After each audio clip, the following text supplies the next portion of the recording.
to step back into something that I experienced myself. Lisa Trueblood of Florida, who's our secretary on our board, she was there at the event, and she has a case study for us, and I'm going to read the case study, and then we'll talk about suggestions for her. It turns out this is also Sunny, my left brain extrovert.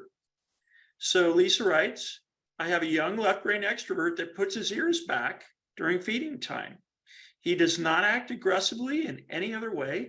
He doesn't run, in front of me. He's never bitten or kicked. He follows me to his feeding spot. He seems confused when I work with him during feeding time, maybe too focused on the food. I'm trying to establish leadership with food in hand and trying to get him to be more relaxed and offer a nicer expression. I'm currently playing a lot of ground games with him outside of feeding time to better establish leadership. When we play, he often puts his ears back and seemingly thinks that he would like to drive me. But again, no other aggressive behavior is exhibited, and he adores positive feedback from me. What suggestions on how to best work with him in general during feeding? Well, the first thing I'm going to say is, why is he putting his ears back? There's two reasons that horses put their ears back. One is dominance, and the other is uncertainty or fear. Oh. Now, the way that they put their ears back will tell you which one it is, because a horse that is more dominant, they're pretty pinned and they're coming towards you. When they're uncertain or fearful, they'll put their ears back and they go away from you. So the fact that this is happening around feeding time, especially, and also when she's playing with him on the ground, tells me that he's more dominant. And you've said he's left brain extrovert. Even if I didn't know that, I'd call it. And now the horse is going, basically they're saying, you're not the boss of me. And so the more we tell them what to do, the more they're going to argue with us.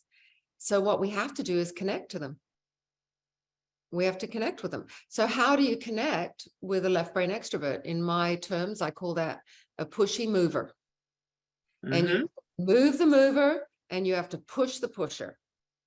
And so if you just drive that horse's nose away and you drive it away and you drive it away and you drive it away, and he's going to stop and look at you and go, what should I do? And then you go, ask me a question, connect to me. But a lot of people think connection is feeding, giving treats, loving on them, retreating, doing lots of draw. That's not connection. That's feeding and treating and creating draw. But connection is, how do I get that horse to go, you're interesting? And they forget their agenda and they pay attention to yours, right? They're now wanting a conversation. But you have to know how to elicit that, which is, like I said, move the mover and push the pusher. Everybody does something the opposite.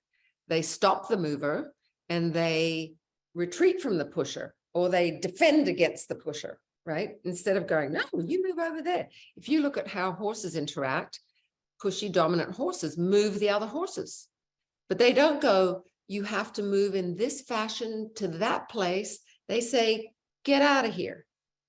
But we don't. We go, I want you to stand there until I count to 10, and then you can come and have your food. And I want you to move over there, and I want you to yield your front and yield your back. And the horse is like, I don't know what you're talking about. So we have to be way more simple. Instead of thinking about all these techniques, we just got to go, move the mover, push the pusher. And I would not work with a horse at feeding time. It's like, you put food down in front of a hungry person and go, now, let me ask you about your life. It's like, well, wait till I've had a few mouthfuls and then I'll talk to you. So I think we have to honor that, when we give the horse its food, leave it alone to eat. Don't try to put all these rules around it, but don't let the horse push you. Push him away. You stay over there. I'll put the food down and then I'll leave. And that's all it would take. Now, when it comes to playing with him and, his ears are pinned, that can have a lot of reasons. And, without seeing it, it's hard to say. But I would think that it's probably more to do with telling the horse what to do instead of teaching the horse what you want. And there's a difference.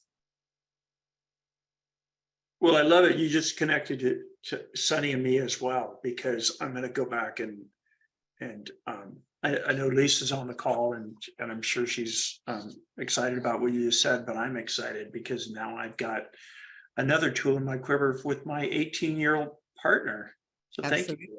And you know, that was, I can't really teach you about it. I can just kind of open a door to an awareness around it.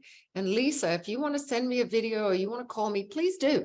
Let me offer that to you as a thank you. And I'll be glad to help you with your horse on that issue. I just need to see it, you know, so I can be accurate in my reading and my advice, especially.